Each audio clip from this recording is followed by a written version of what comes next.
Hello les copains, je suis super contente de vous retrouver pour une nouvelle vidéo sur la chaîne. Je m'excuse, il n'y a pas eu de vidéo la semaine dernière. Si vous n'avez pas vu mon petit message sur YouTube, ou si vous ne suivez pas mes stories sur Instagram, ou si vous ne me suivez pas tout court sur Instagram, eh bien la semaine dernière j'ai eu le Covid en fait. Ça y est, j'ai été infectée après 2 ans de résistance. Eh bien je l'ai attrapé et donc du coup j'ai eu des symptômes assez pas graves, hein, tout va bien, mais j'ai eu des bons symptômes. J'ai comme une grosse grippe en fait, voilà, des maux de tête, beaucoup de fatigue, la gorge enrouée, le nez pris, ensuite j'ai eu de la fièvre, bref j'ai eu un petit peu tout. Vous allez sûrement entendre que je suis encore un petit peu enrouée d'ailleurs aujourd'hui, et que je parle aussi un tout petit peu encore du nez. J'ai encore quelques petits symptômes qui restent. Voilà, c'est la fin du Covid, hein, mais c'est toujours un peu présent. Bon, si vous avez vu le titre de la vidéo, vous n'êtes pas surpris. Aujourd'hui nous allons parler des futures sorties littéraires qui me font de l'œil, qui me font très envie.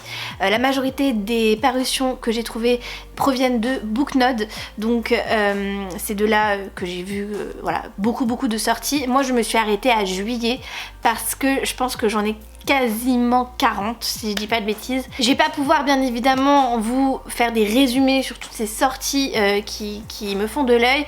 Ma copine Kimi Collection a fait une vidéo sur les sorties qui lui faisaient de l'œil aussi, et elle en a sélectionné 11 ou 12 je crois, et elle a pris le temps de bien expliquer les résumés, que ce soit des suites ou pas. Elle a vraiment fait les choses très bien. Je vous mets sa vidéo du coup dans la barre d'infos, et n'hésitez pas à aller voir parce qu'elle a fait les choses très bien. Moi je veux vraiment m'étendre sur vraiment toutes les sorties qui me font de l'œil, et pour vous faire aussi des nouvelles découvertes. Après, si certains titres vous font potentiellement plus de l'œil, n'hésitez pas à aller voir directement le résumé, parce que moi je vais vous donner quelques mots clés, mais ça va s'arrêter là. Comme toujours, si cette vidéo vous plaît, un petit like, n'hésitez pas à me laisser un commentaire pour me dire quelles sont les sorties que vous attendez le plus. Si vous êtes trop timide, je vous propose de mettre l'emoji malade référence à mon Covid. Ouh. Et encore une fois, si la vidéo vous a plu et que vous n'êtes pas abonné, n'hésitez pas aussi à vous abonner, c'est pour me soutenir, ça fait plaisir, merci beaucoup. On va commencer avec les sorties d'avril. Petit mea culpa aussi pour les livres de Saxus notamment. Il est possible que les dates que je donne ne soient pas du tout correctes, parce que vous le savez, ils ont eu beaucoup de problèmes depuis le début de l'année avec leur parution, et la majorité de leurs livres ne sont pas sortis. Il n'y a eu aucun nouveau livre de Saxus qui sont sortis depuis janvier, donc du coup ils ont dû décaler tout leur catalogue. Donc les dates que je vous donne sont peut-être encore un peu bof, c'est pas forcément à la date près, mais si je vous les donne, c'est que c'est prévu pour sortir très prochainement. C'est possible aussi que ça soit le cas pour d'autres maisons d'édition. Je sais par exemple que Casterman a dû reprogrammer des titres qui étaient prévus pour avril-mai à septembre, donc c'est possible qu'il y ait aussi certains titres qui soient plus pour la rentrée. On commence du coup avec de Saxus justement. Le 7 avril est prévu Criers Wars de Nina Varela. Alors là pour le coup je pense que la date est complètement informelle, parce qu'on est déjà le 3 ou 4 avril et ils ont fait aucune promo sur le livre. Ils ont juste dit qu'ils allaient le traduire, mais il n'y a pas eu du tout de date, il n'y a pas eu de précommande de fait, et vous savez que de Saxus marche vachement sur ça. Après je sais qu'il est prévu pour ce printemps là, il était normalement censé sortir le 7 avril, je pense que ça sera peut-être plus en mai ou en juin. Au niveau du résumé, c'est une FF qui a un univers un petit peu steampunk, où en fait jadis les humains étaient les rois, les reines, etc. Ils ont créé, alors je ne sais pas si c'est des androïdes ou si c'est des entités humaines qu'ils ont créées par laboratoire, et du coup en tout cas la création des humains a pris le relais et a asservi les humains, et on va suivre du coup une humaine qui est esclave de la famille royale, et la famille royale où il y aura la princesse, et il va y avoir une rencontre et une romance entre les deux jeunes femmes. Le 7 avril va sortir aussi chez Pocket Jeunesse le tome 2 de la carte des confins de Marie Réplin. Voilà, j'en ai pas encore parler par ici, j'en ai même jamais parlé. Marie c'est mon amie et elle a sorti l'année dernière le tome 1 de la carte des confins et du coup bah là le tome 2 est sorti, je l'ai reçu, j'ai très hâte de me plonger dedans puisque bah voilà, c'est au-delà du fait que ça soit mon amie, c'est une très bonne saga avec des pirates, ça fait très Pirates des Caraïbes, donc voilà. On va trouver le 7 avril chez Cherche Midi éditeur, Moi Julia de Santiago Posteguillo, j'espère que je le dis bien. Alors là c'est un roman historique où on va suivre la vie de Julia Domna qui est un des personnages féminins les plus fascinants et pourtant méconnus de l'histoire de Rome en 192 après Jésus-Christ, et c'est elle en fait qui va être l'investigatrice, si j'ai bien compris, du destin de son mari qui va devenir empereur à Rome, et c'est vraiment la femme qui se cache derrière l'ombre et qui du coup finalement a toutes les ficelles en main et qui manœuvre dans l'ombre, et ça m'intéresse énormément. J'aime beaucoup de toute manière tout ce qui est relatif à la Rome antique, la Grèce antique, tout ce qui est antiquité, ça me plaît énormément, enfin bref, même tout ce qui a trait à l'histoire de manière générale, quand ça parle de femmes, des conditions de la femme, c'est quelque chose que j'aime beaucoup, donc j'ai très hâte pour le coup de me le procurer, j'ai cru comprendre que c'était une belle brique en plus. Le 12 avril prochain, nous allons aussi avoir Royal de Paula Alexander et Hedwig Canyon, je crois que je ne le dis pas très bien, qui va sortir chez Inception Édition.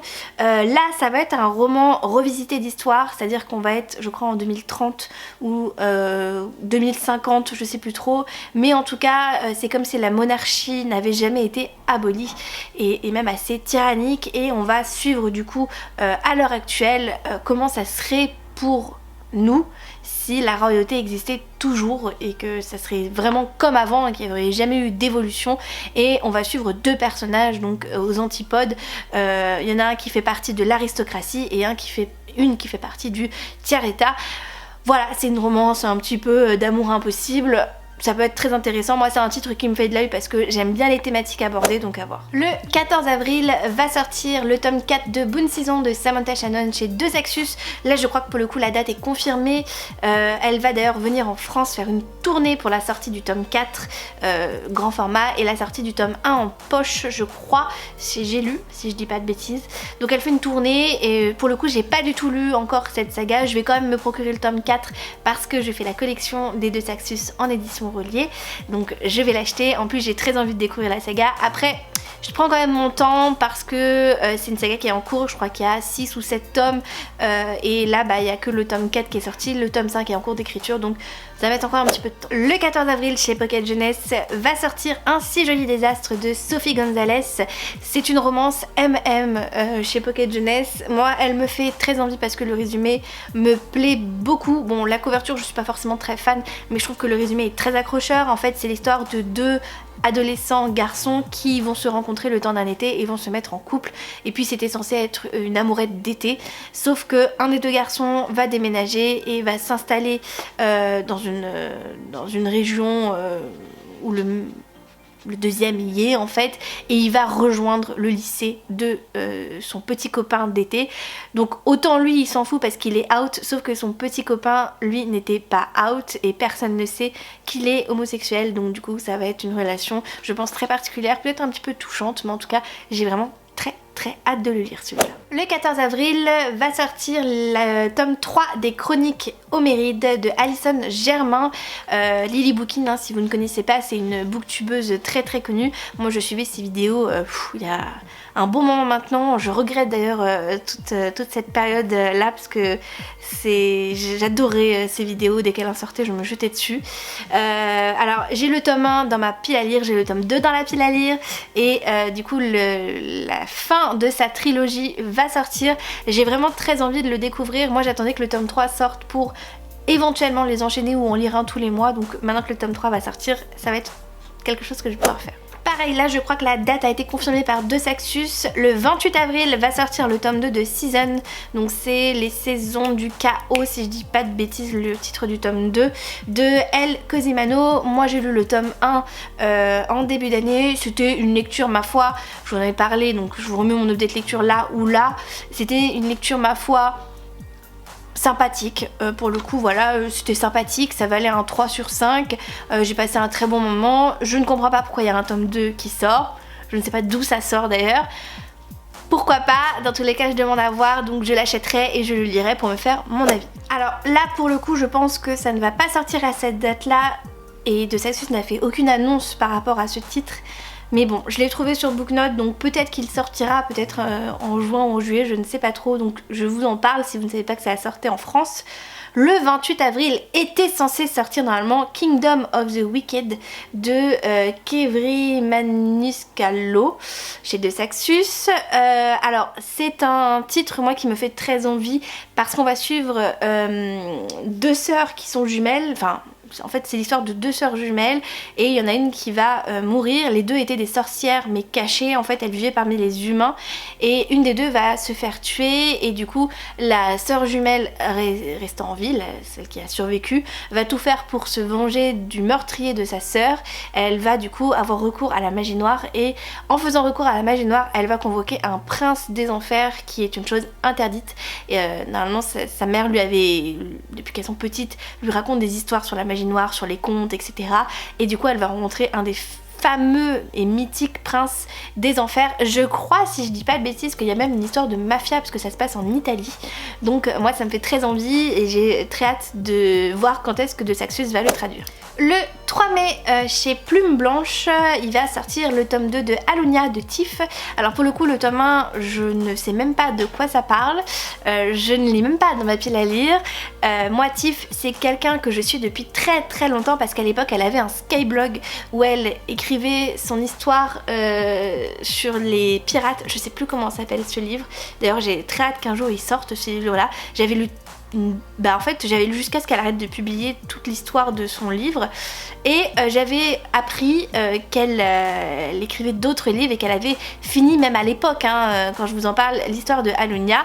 Quand j'ai vu qu'il sortait en tome 1 je me suis dit il faut absolument que je me le procure. Je crois que c'est un truc un petit peu de mémoire un peu écologique si je dis pas de bêtises. Il me semblait que c'était ça les thématiques mais c'est possible que je dise un peu du caca parce que à l'époque c'est ce qu'elle disait, je crois, sauf si je confonds avec un autre de ses livres parce qu'on en a écrit quand même pas mal. En tous les cas le tome 2 sort, moi j'aimerais bien avoir le tome 1, j'aimerais bien avoir le tome 2, j'aimerais avoir tous ses livres de toute manière. C'est quelqu'un que j'aime beaucoup, je ne lui parle pas directement mais j'aime beaucoup ce qu'elle fait. C'est aussi une illustratrice, il faut le savoir, une illustratrice pour le coup de talent, elle a fait tellement de couvertures incroyables. Bref, en tout cas très très hâte de pouvoir me plonger dans un de ces livres. Un titre qui m'a fait aussi très très envie, c'est Last Weekend de Cara Thomas qui sort le 4 mai prochain chez Brajlon. Alors quand je dis Brajlon, c'est Big Bang, c'est Phoebs, c'est voilà, tout le groupe Brajlon parce que sinon je vais jamais m'en sortir, donc chez Brajlon. Moi j'aime beaucoup Cara Thomas, j'ai lu l'année dernière, à l'époque d'Halloween, j'ai lu son livre Little Monster que j'ai beaucoup aimé, c'est un super thriller très haletant. Et là, on va suivre du coup trois personnages donc trois adolescents qui se font un petit week-end en fait à la montagne et en fait trois montent à la montagne et une seule redescend et on ne sait pas ce qui s'est passé. Même la personne qui redescend ne sait pas, elle s'est réveillée couverte de sang et elle a tout oublié. Donc voilà, c'est un peu le pitch. Moi j'aime beaucoup les thrillers donc j'ai vraiment très très hâte de le lire celui-là. Le 4 mai prochain sort le tome 2 du plus doux des poisons de Nathalie Mahé, toujours chez Brajlon. Pareil, ça c'est un titre que j'ai vu passer avec le tome 1 mais je n'ai pas encore acheter le tome 1, je sais que c'est de la fantasy et que ça pourrait me plaire d'après les retours que j'ai vus. Bon, le tome 2 sort, je vais attendre un petit peu d'avoir d'autres retours sur cette saga. D'ailleurs je ne sais même pas si c'est une trilogie, une duologie, je sais juste que c'est une saga qui me fait de l'œil, donc si vous ne le savez pas, le tome 2 sort bientôt. Le 5 mai prochain sort la saga de Scarlett Sinclair, Hadès et Perséphone en français chez Hugo Roman. Alors ça c'est une saga qui est vraiment partout sur les réseaux sociaux. Elle fait un boom sur Bookstagram, elle a fait un boom sur BookTok. Je l'ai vu partout ces derniers mois, mais vraiment. Du coup je suis ravie en fait que Hugo Roman l'a traduit et en plus j'ai cru comprendre qu'il y avait 3 tomes et que les tomes seraient traduits tous les mois, donc ça commence à partir du mois de mai. Donc début mai on a le premier tome, début juin on a le deuxième tome et début juillet on a le troisième tome. Donc si on aime, c'est vrai qu'on peut vraiment enchaîner et on a tout un petit peu en tête et je trouve ça vraiment super. On va suivre du coup une réécriture du conte, de l'histoire tout du moins de Perséphone et d'Hadès. Là c'est plus dans notre monde actuel. Perséphone est la déesse du printemps, sauf que dans cette histoire en fait elle n'a jamais eu aucun pouvoir, elle n'a aucune capacité en fait, tout ce qui est dit sur elle est complètement faux. Et du coup pour oublier cette responsabilité, ce statut en fait de déesse qu'elle ne mérite absolument pas, elle a décidé de se mélanger aux humains et d'être journaliste. Et puis un jour elle va dans un bar ou un club, ou voilà je sais plus trop, et elle rencontre Hadès, mais elle ne le sait pas sur le moment. Et puis il va la mettre au défi finalement de faire naître la vie dans les enfers, et elle est trop dans le caca parce que du coup bah elle ne peut pas faire quoi que ce soit, donc du coup c'est un peu le caca pour elle. Et voilà commence l'histoire de base. Voilà, on dirait un peu un enemies to lover comme ça, je sais pas, il va sûrement y avoir des rivalités, je sais pas, mais j'ai très hâte en tout cas de le lire. On continue, le 5 mai prochain est censé sortir La princesse sans visage de Ariel Holz, qui est un tome 1 aux éditions Slalom. La couverture est magnifique, je vous laisse l'apprécier parce qu'elle est sublime, vraiment incroyable le travail qu'il y a sur cette couverture. Et pour le coup j'ai jamais lu de roman de Ariel Holz, j'espère que je le dis bien, je crois que je le dis très mal comme d'habitude de toute manière. Je sais qu'il a fait toute la saga sur les sœurs Carmine et que c'est une saga qui est très appréciée, moi je l'ai jamais lu. Alors là pour le coup c'est une saga fantasy où en fait il y a un monde qui est régné par 4 trônes, 4 cours, non 4 trônes pardon, donc il y a 4 trônes et il y a le trône de l'automne qui est vacant et il faut absolument trouver un nouveau monarque. Et pour ça il va y avoir une compétition qui va être mise en place, je crois entre 7 pardon, n'importe quoi, entre 7 jeunes femmes qui peuvent prétendre du coup au trône. Et dans ces 7 jeunes femmes, on va suivre Ivy qui est candidate malgré elle. Elle a 18 ans et en fait elle est ce qu'on appelle une belle à mourir.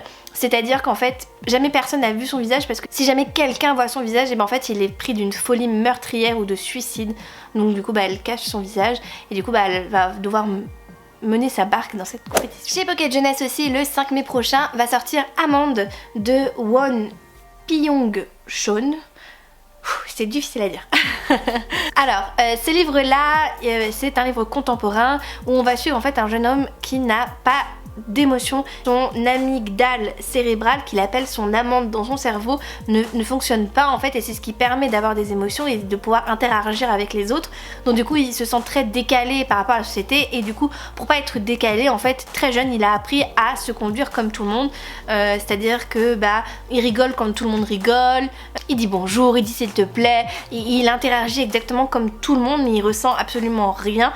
Et c'est un livre apparemment qui a très bien marché en Corée, qui s'est très bien vendu, vraiment ça a fait un gros boom quand il est sorti. Moi je suis assez curieuse en fait de ce livre là, je dis pas que c'est une sortie que j'attends vraiment avec beaucoup d'impatience, mais je suis quand même curieuse parce que le sujet me paraît important, parce que je suis sûre que ça, enfin je pense même que ça existe, et moi j'aime bien voilà, lire des choses sur des personnes qui se sentent peut-être pas forcément représentées, et voilà, je trouve ça bien. Le 6 mai sort le tome 2 de The Kiss of Deception de Mary E. Pearson chez La Martinière.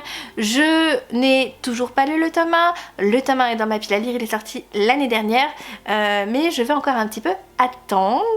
Voilà, c'est un livre de fantasy, bon apparemment il va y avoir un petit triangle amoureux, voilà, c'est une princesse qui était censée épouser un prince et puis elle a fui le mariage, et le prince du coup il va chercher à la retrouver, mais en même temps elle va faire la rencontre, je sais plus si c'est un garde ou quelqu'un comme ça, bref. Donc voilà, bon il y a des complots, des trucs, des machins, des bidules, apparemment c'est trop bien. Je vais attendre un petit peu avant de lire la saga, et je sais qu'elle a sorti aussi un autre duologie qui est aussi sorti chez La Martinière et qui fonctionne bien. Le 11 mai par contre sort un titre que j'attends avec grande impatience. Il s'agit du tome 2 de Un sort si noir et éternel de Brigitte Kéméraire, qui sort chez Rajo. J'ai lu le tome 1 l'année dernière à sa sortie, ça a été un véritable coup de cœur, vraiment une de mes meilleures lectures de 2021, ce roman mais incroyable. Et là le tome 2 il sort et il s'appelle Un cœur si loyal et solitaire, et j'ai trop hâte de le lire. Voilà, je suis impatiente. Je ne sais pas du tout ce qui va se passer, je ne sais pas du tout qui on va suivre, parce qu'apparemment on va suivre quelqu'un d'autre, d'autres personnages, bref, je meurs d'impatience. La date a été confirmée par Saxus, le 12 mai prochain sortira le tome 3 de Nevernight de J. Christophe. J'ai le tome 1 dans ma pile à lire, j'ai le tome 2 dans ma pile à lire, et le tome 3 va compléter tout ça. J'attendais d'avoir la saga au complet pour pouvoir enchaîner parce que je pense que cette saga pour moi ça va être une pépite. Je sens que je vais avoir un coup de cœur monumental pour la saga étant donné un petit peu ce qui ressort, les avis, notamment l'histoire où on va suivre une jeune femme qui est hyper badass, qui est étudiante, enfin une étudiante un peu dans le... c'est un monde fantasy donc elle étudie pour je crois devenir assassin ou quelque chose comme ça, enfin bref ça a l'air trop bien donc trop hâte. Un roman de fantasy qui a l'air incroyable avec une couverture magnifique, c'est Celle qui devint le soleil de Shelley Parker Chan qui va sortir le 18 mai chez Brajlon. Mon Dieu, cette couverture, ce résumé, ça a l'air incroyable. On va suivre un frère et une sœur qui sont un petit peu noyés parce qu'il y a 8 frères et sœurs je crois. On est en Chine et on est dans l'année 1345. La Chine est soumise à la cruelle domination mongole et en fait il y a une prédiction qui a été faite dans la famille Zhou, la famille où sont nés ce frère et cette sœur en fait dans ce lot d'enfants, c'est que elle est promise au néant et le garçon lui est promis à la grandeur et un événement fait qu'ils vont être orphelins et bizarrement le frère qui est censé devenir incroyable, qui est censé être le sauveur etc, et bien il s'écroule face au chagrin et c'est elle, la fille, qui prend en main sa famille et qui l'assume entièrement sur ses épaules et qui décide de survivre et de tout faire pour survivre et de ne pas être le néant, de ne pas devenir rien du tout.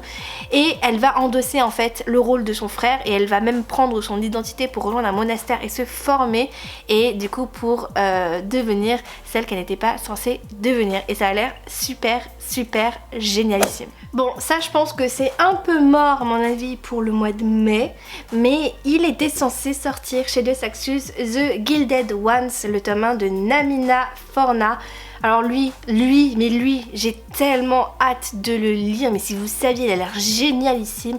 C'est un livre où on va encore une fois s'inspirer du folklore africain et de toute cette mythologie qu'il y a autour, et en fait c'est un livre qui est considéré comme étant très audacieux et très féministe puisque on va suivre une jeune femme qui a 16 ans qui vit dans un village et dans ce village tout est organisé par le sang. Et en fait à l'âge de 16 ans toutes les femmes sont censées faire partie d'une cérémonie de sang, bref, et si leur couleur de sang est rouge, et bien du coup elles peuvent continuer à vivre leur vie tranquille au village, et si leur sang est d'une autre couleur, elles sont condamnées à mort. Ou je crois que c'est un sort pire que la mort, il disait dans le résumé, mais bon, voilà. Et malheureusement pour elle, Deka, qui est notre héroïne, le jour où elle fait la cérémonie, son sang est doré. Et alors là, c'est le drame. Sauf que il y a une mystérieuse sauveuse qui va arriver, qui va dire écoute ma grande, t'as deux possibilités. Soit tu restes dans ton village et tu subis le sort que tu veux, ou alors tu prends ton destin en main et tu viens avec moi et moi, je vais te former à faire partie de l'élite, mais de l'élite, de chez l'élite des guerrières qui protègent en fait la dynastie et l'empereur, etc. Bah, du coup, elle va pas hésiter, elle va y aller et va commencer sa nouvelle vie où elle va faire partie des guerrières qui sont apparemment à moitié immortelles et tout. Enfin, il y a tout un truc à côté et ça a l'air tellement bien, enfin j'ai vraiment trop hâte. Le 1er juin sort The Dead and the Dark de Courtney Gould chez Phibbs, donc du groupe Brajlon. C'est un roman thriller fantastique puisqu'en fait on va suivre une jeune femme qui s'installe dans une ville avec ses deux papas qui sont enquêteurs de paranormaux, en fait de fantômes et tout, et au moment en fait où ils s'installent en ville, eh bien il y a des disparitions inquiétantes et personne ne sait ce qui l'advient des jeunes disparus et tout le monde en fait pense que c'est les nouveaux arrivants qui sont coupables de ça. Et pour pas que ses papas en fait se retrouvent en difficulté, la jeune adolescente décide de mener l'enquête à leur place et d'essayer d'un petit peu de comprendre ce qui se passe. Et elle va faire équipe avec la petite amie d'un des disparus qui a l'impression en fait de sentir le fantôme de son petit ami qui la suit partout. Donc du coup elles vont faire des enquêtes, déterrer des secrets, etc. Bref, ça a l'air vraiment super. Le 2 juin était censé sortir We Hunt the Flame, le tome 1 de Asfa Faisal, donc chez De Saxus, mais nous n'avons pas de nouveautés. Je sais qu'il était bien censé sortir en 2022 puisqu'il a été annoncé durant les fêtes de Noël.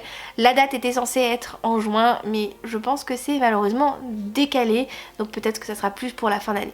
J'avais quand même envie de le citer parce que ce titre, j'ai très hâte. Le 2 juin sort aussi Somebody For You, le tome 2 de Estelle Mascam. Moi le tome 1, je l'ai lu l'année dernière, je l'ai adoré, c'est un super Estelle Mascam. En plus pour l'été je trouve que c'est vraiment parfait, les romans d'Estelle Mascam sont vraiment super. Et vraiment j'étais à fond dedans, j'ai trop aimé, j'ai trouvé que c'était super cool ce qui se passait. Et vraiment ça m'a hyper ambiancée, donc j'ai très hâte de lire la suite. Le 3 juin prochain sort le tome 5 de Kéléana de Sarah J. Maas chez La Martinière. Bon, je n'ai toujours pas lu la saga. Je suis censée lire le tome 1 ce mois-ci, au mois d'avril, donc j'ai très hâte. Donc là le tome 5 va sortir, on n'a pas encore la couverture. Moi je pense qu'il sera jaune, mais bon, peut-être que je me trompe, mais je parie sur le jaune quand même. Bref. C'est un beau bébé qui va faire je crois 600 ou 700 pages, je sais plus trop, mais un beau bébé quand même. Voilà, très hâte d'avoir la suite de cette saga, même si je ne l'ai pas commencé parce que c'est quand même du Sarah J. Maas. Le 3 juin prochain va sortir aussi The Love Hypothesis, le tome 1 de Ali Hazelwood chez Hauteville. Je n'ai aucun livre de chez Hauteville et là, eh bien, il y a une parution qui me tente vachement. Ça me tente juste très honnêtement parce que j'ai vu tous les avis sur les réseaux sociaux qui sont hyper positifs. En plus, je ne sais pas si c'est vrai, je ne sais pas si c'est une rumeur, mais apparemment l'histoire est inspirée sur les personnages de Reylo. Donc Reylo c'est Rey et Kylo Ren, donc Ben dans Star Wars. Et si c'est vrai, je ship totalement. Après je veux pas faire la maline, mais je trouve que sur la couverture on dirait vachement eux. Mais bon, bref. Dans ce roman, on va suivre du coup une jeune femme qui est dans les études scientifiques. Alors je sais plus du tout ce qu'elle fait, mais bon, bref, elle est en université, en études scientifiques. Elle est vachement dans ses études, elle croit pas du tout en l'amour.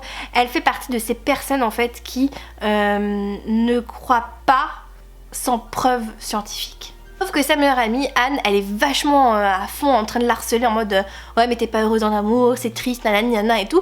Et du coup notre héroïne qui s'appelle Olive lui dit mais si je suis très bien heureuse, c'est super bien et tout. Et en fait pour lui prouver qu'elle est heureuse, elle décide d'embrasser le premier inconnu qu'elle croise en lui disant bah c'est mon petit copain. Sauf que c'est un prof. Voilà. Je sais plus si c'est un prof de TD ou je sais pas trop quoi, mais bon bref, voilà. Et là commence une histoire entre les deux et apparemment c'est super bien et voilà, j'ai trop hâte de découvrir cette histoire et de la lire cet été. Je pense que c'est vraiment à lire vraiment l'été, c'est un truc un peu feel good et vraiment j'ai très hâte. Le 8 juin prochain va sortir Vespertine de Margaret Rogerson chez Brajlon. Alors moi je pensais que c'était un one shot, mais Kimi semble dire que c'est le premier tome d'une saga, donc à voir. C'est vrai que moi j'aimais bien l'idée que ce soit un one shot parce que j'aime l'idée que Margaret Rogerson fasse des one shots, je trouve que c'est vachement bien, mais bon bref, là n'est pas le truc. Je m'arrête brièvement dessus, juste pour vous dire 2-3 mots. C'est une histoire à nouveau de fantasy, on va suivre une héroïne à nouveau qui a un passé visiblement relativement sombre mais qui décide de se former pour travailler dans un couvent afin d'apaiser les morts, parce qu'en fait dans cet univers si on n'apaise pas les morts ils reviennent à la vie et du coup bah ils détruisent tout, enfin c'est des morts vivants quoi. Et du coup elle décide de partir dans cette voie là parce que les morts lui parlent plus que les vivants. Sauf qu'un jour son couvent est attaqué par des morts vivants justement, enfin j'appelle ça des morts vivants mais ça me semble un peu grossier, mais bon c'est pour vous donner une idée.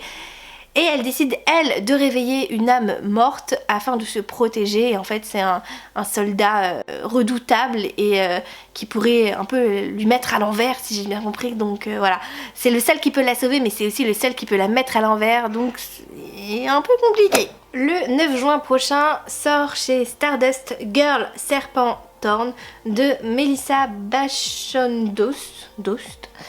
Alors Stardust c'est Hugo Roman hein, et c'est un titre qui me fait beaucoup envie. J'ai vu beaucoup de critiques super positives. C'est un roman où on va suivre une jeune femme qui est une princesse si j'ai bien compris, et en fait elle a le toucher qui est mortel et elle est venimeuse en fait, et donc du coup elle vit à l'écart, elle a toujours vécu à l'écart de sa famille pour mettre personne en danger, et puis un jour elle doit faire le choix de sortir ou pas de l'ombre parce qu'il va y avoir le mariage de son frère jumeau, mais pour être sûre de blesser personne, il faut absolument qu'elle s'entretienne avec une personne qui vit au donjon, vraiment donjon du château, et qui a les réponses en main pour elle, pour savoir comment elle peut sortir et se dépatouiller. Et en fait, si j'ai bien pu comprendre, c'est vraiment une quête sur son identité à elle. Est-ce qu'elle est plus princesse que monstre? Voilà, un peu un truc comme ça quoi. Le 16 juin prochain sort le tome 2 du sang et de la cendre de Jennifer L. Armentrout. Voilà, vous savez ce que je pense de ce roman, j'en ai fait un objet de lecture, j'ai lu le tome 1, c'est très bien passé pour moi, si ce n'est la fin. J'ai très hâte du coup d'avoir le tome 2 parce que j'ai vraiment besoin de réponses, vraiment. Je suis toujours dans l'incompréhension, donc j'ai vraiment besoin de comprendre. Donc vraiment, vivement la sortie du tome 2 hein. Le 22 juin sort La Foudre et la Fureur, le tome 1 de Jennifer L. Armentrout encore une fois, mais cette fois ça sort chez J'ai lu. Si j'ai bien compris, c'est un spin-off en fait, c'est une histoire à part de l'univers de Dark Element, je crois. Et en fait on va suivre encore une fois des personnages qu'on aperçoit plus ou moins dans la saga de base. Et voilà, qu'elle a fait, ça c'est quelque chose qu'elle fait beaucoup, Jennifer L. Armentrout. Elle a fait ça aussi pour Lux, où après on a suivi Luc, qui avait sa propre saga du coup, et je pense qu'elle aime bien faire des spin-offs en fait.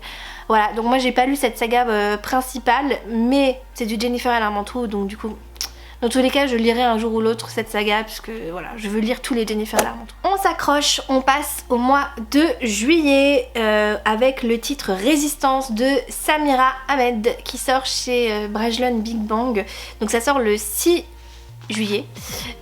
C'est un livre qui a l'air incroyable, mais vraiment incroyable, et en fait qui dépeint une société plus ou moins futuriste où il y a une islamophobie incroyable partout, et ça se passe aux États-Unis. En fait, le président a décrété que tous les musulmans devaient être mis dans des camps. Donc je sais pas vous à quoi ça vous fait penser, mais forcément il y a une récurrence à la Deuxième Guerre mondiale, et en fait il y a une haine envers toutes les personnes qui sont musulmans, qui pratiquent, etc., qui sont considérés comme dangereux.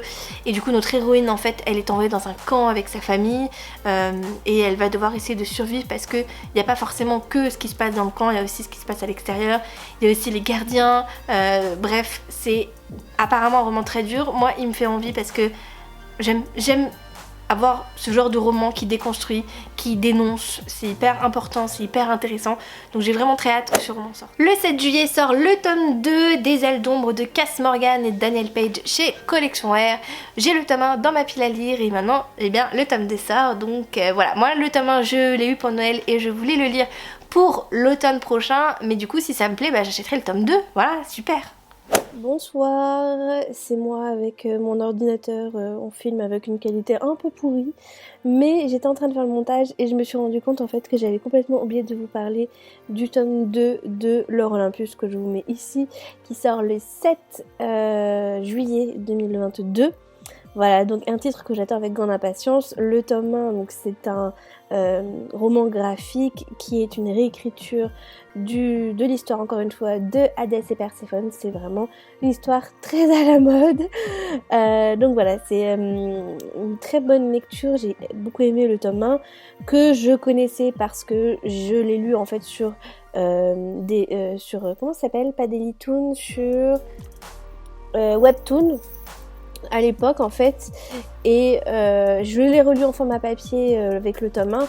Bon, moi je connaissais du coup tout le tome 1 parce que je me suis arrêtée bien plus loin, et le tome 2 du coup sort le 7 juillet, et j'espère du coup que là je vais découvrir de nouveaux trucs, parce que c'est vrai que même si j'avais plus tous les éléments en tête, ça me revenait assez facilement, et c'est une histoire franchement hyper mignonne, très doudou, qui aborde quand même des sujets comme le harcèlement, les agressions sexuelles. Voilà, donc il y a pas mal de choses. Pour le tome 1 déjà c'était pas mal chargé, donc peut-être que le tome 2 aura d'autres thématiques. En tout cas j'ai hâte de le voir sorti. Voilà, c'était moi et ma tête de montage, du coup je vous laisse regarder la suite de la vidéo. Toujours le 7 juillet sort Le Trône des 7 îles, le tome 2 de Adaline Grace chez De Saxus, et le titre a été confirmé pour le coup, donc il sortira bien à cette date là. Pareil, j'ai le tome 1 dans ma pile à lire, je sais que c'est l'histoire qui se passe en mer avec des pirates, avec une quête, voilà, ça a l'air hyper incroyable. Moi j'ai très envie de lire le tome 1 cet été aussi. Si ça me plaît, du coup je lirai tout de suite le tome 2 et voilà. Je sais pas par contre si c'est une duologie ou une trilogie, mais vraiment un titre super, qui a l'air en tout cas. Toujours le 7 juillet va sortir chez De Saxus le tome 2 de Crescent City de Sarah J. Maas. Voilà, mon amour pour Sarah J. Maas, vous le connaissez. Pourtant je n'ai toujours pas lu Crescent City. Pourquoi? Parce que j'ai peur. Ah. Voilà, c'est un titre qui me fait super peur. Je me suis donné comme objectif de le lire cette année, donc je le lirai cette année, c'est certain. Est-ce que je lirai le tome 2 aussi? Je ne sais pas. C'est des sacrées briques quand même. Vraiment des trucs, voilà, vous pouvez assommer quelqu'un pour sûr avec.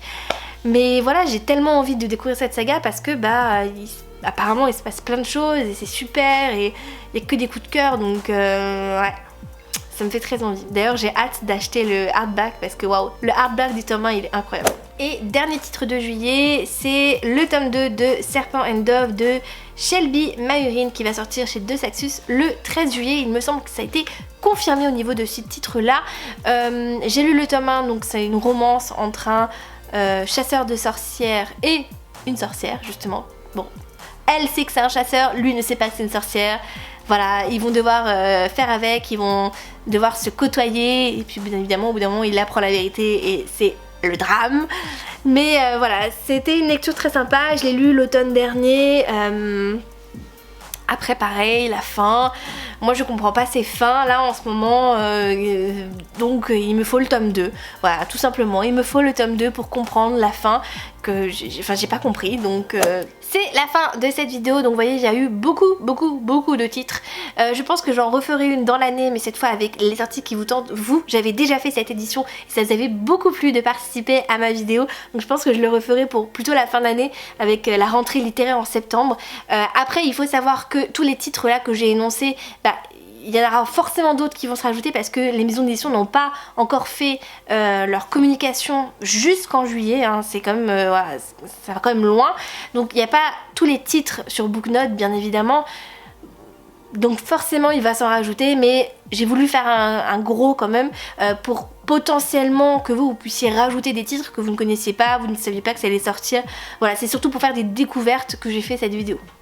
Merci d'avoir regardé cette vidéo jusqu'au bout, ça me fait très chaud au cœur et je vous dis à très vite pour une nouvelle vidéo. En attendant, prenez soin de vous et surtout de très bonnes lectures. Moi, je vais me soigner de mon Covid en attendant. A plus.